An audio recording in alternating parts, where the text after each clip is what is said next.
Yo, what's up guys? Andy here, back with another video. Today we're talking about a new feature on Snapchat that allows you to add your zodiac or astrological sign or whatever you want to call it. Okay, so to do this, what we want to do is tap our profile icon in the top left corner. That's going to bring up this screen. So you'll see my snap code, you'll see my name, my username, my score, and then right next to that is a new thing. So let's go ahead and tap this. So it's going to say astrological profile. Astrology is an ancient tool to understand ourselves, yada yada. You guys can read through that if you want. Tap continue. Time of birth.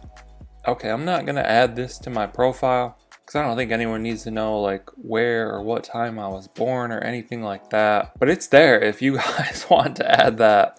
I don't know why it's there. Maybe some people like it, but yeah, I don't need that. I hope you guys enjoyed this video. Hope you enjoyed the new feature on Snapchat. Drop a comment down below. Let us know what you think. Like and subscribe if you want to see more videos like this. Thank you guys for watching. I'll catch you in the next one.